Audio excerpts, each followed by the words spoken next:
Audio Jungle.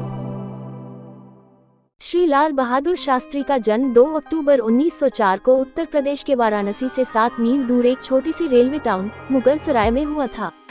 उनके पिता एक स्कूल शिक्षक थे। जब लाल बहादुर शास्त्री केवल 1.5 वर्ष के थे तभी उनके पिता का देहांत हो गया था। उनकी मां अपने तीनों बच्चों के साथ अपने पिता के घर जाकर बस गईं।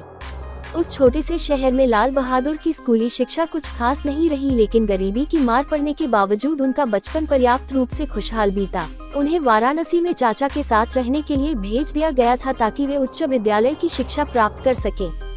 घर पर सब उन्हें नन्हे के नाम से पुकारते थे। वे कई मील की दूरी नंगे पांव से ही तय कर विद्यालय जाते थे। यहाँ तक कि भीषण गर्मी में जब सड़कें अत्यधिक गर्म हुआ करती थी तब भी उन्हें ऐसे ही जाना पड़ता था।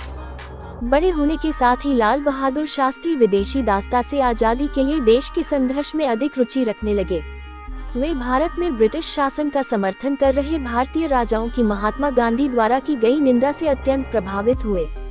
लाल बहादुर शास्त्री जब केवल 11 वर्ष के थे तब से ही उन्होंने राष्ट्रीय स्तर पर कुछ करने का मन बना लिया था। गांधी जी ने असहयोग आंदोलन में शामिल होने के लिए अपने देशवासियों से आह्वान किया था। इस समय लाल बहादुर शास्त्री केवल 16 वर्ष के थे। उन्होंने महात्मा गांधी के इस आह्वान पर अपनी पढ़ाई छोड़ देने का निर्णय कर लिया था। उनके इस निर्णय ने उनकी मां की उम्मीदें तोड़ दी। उनके परिवार ने उनके इस निर्णय को गलत बताते हुए उन्हें रोकने की बहुत कोशिश की, लेकिन वे इसमें असफल रहे। लाल बहादुर ने अपना मन बना लिया था। उनके सभी करीबी लोगों को यह पता था कि एक बार मन बना लेने के बाद वे अपना निर्णय कभी नहीं बदलेंगे, क्योंकि बाहर से विनम्र दिखने वाले लाल बहादुर अंदर से चट्टान की तरह दृढ़ हैं। लाल बहादुर शास्त्री ब्रिटिश शासन की अवज्ञा में स्थापित किए गए कई राष्ट्रीय संस्थानों में से एक वाराणसी के काशी विद्यापीठ में शामिल हुए। यहाँ वे महान विद्वानों एवं देश के राष्ट्रवादियों के प्रभाव में आए। विद्यापीठ द्वारा उन्हें प्रदत्त स्नातक की डिग्री का नाम शास्त्री था, लेकिन लोगों के दिमाग में यह उनके नाम के एक भाग के रूप में बस गया। 1927 में उनकी शादी हो गई। उनकी पत्नी ललिता देवी मिर्जापुर से थी, जो उनके अपने शहर के पास ही था। उनकी शादी सभी तरह से पारंपरिक थी। दहेज के नाम पर एक चरखा एवं हाथ से बुने हुए कुछ मीटर कपड़े थे। वे दहेज के रूप में इससे ज्यादा कुछ और नहीं चाहते थे। 1930 में महात्मा गांधी ने नमक कानून को तोड़ते हुए दांडी यात्रा की। इस प्रतीकात्मक संदेश ने पूरे देश में एक तरह की क्रांति ला दी। लाल बहादुर शास्त्री विह्वल ऊर्जा के साथ स्वतंत्रता के इस संघर्ष में शामिल हो गए। उन्होंने कई विद्रोही अभियानों का नेतृत्व किया एवं कुल 7 वर्षों तक ब्रिटिश जेलों में रहे। आजादी के इस संघर्ष ने उन्हें पुनर्तः परिपक्व बना दिया। आजादी के बाद जब कांग्रेस सत्ता में आई, उससे पहले ही राष्ट्रीय संग्राम के नेता विनीत एवं नम्र लाल बहादुर शास्त्री के महत्व को समझ चुके थे। 1946 में जब कांग्रेस सरकार का गठन हुआ तो इस छोटे से डायनामो को देश के शासन में रचनात्मक भूमिका निभाने के लिए कहा गया। उन्हें अपने गृह राज्य उत्तर प्रदेश का संसदीय सचिव नियुक्त किया गया और जल्द ही वे गृह मंत्री के पद पर भी आसीन हुए। कड़ी मेहनत करने की उनकी क्षमता एवं उनकी दक्षता उत्तर प्रदेश में एक लोकोक्ति बन गई। वे 1951 में नई दिल्ली आ गए एवं केंद्रीय मंत्रिमंडल के कई विभागों का प्रभार संभाला। रेल मंत्री, परिवहन एवं संचार मंत्री, वाणिज्य एवं उद्योग मंत्री, गृह मंत्री एवं नेहरू जी की बीमारी के दौरान बिना विभाग के मंत्री रहे। उनकी प्रतिष्ठा लगातार बढ़ रही थी।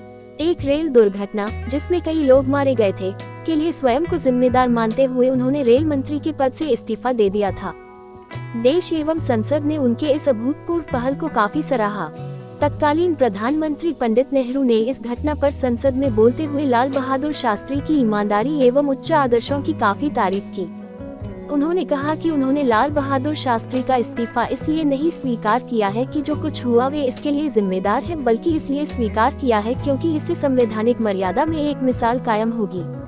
रेल दुर्घटना पर लंबी बहस का जवाब देते हुए लाल बहादुर शास्त्री ने कहा, शायद मेरे लंबाई में छोटे होने एवं नम्र होने के कारण लोगों को लगता है कि मैं बहुत दृढ़ नहीं हो पा रहा हूँ। यद्यपि शारीरिक रूप से मैं मजबूत नहीं है, लेकिन मुझे लगता है कि मैं आंतरिक रूप से इतना कमजोर भी नहीं हूँ।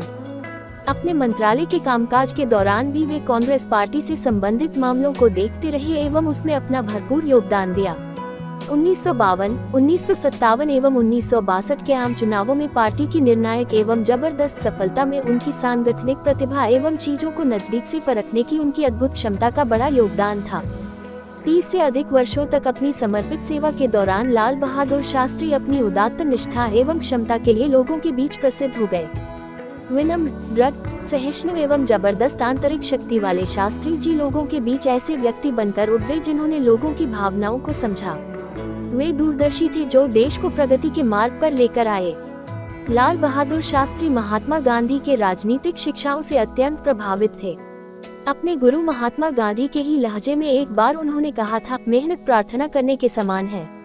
महात्मा गांधी के समान विचार रखने वाले लाल बहादुर शास्त्री भारतीय संस्कृति की श्रेष्ठ पहचान है।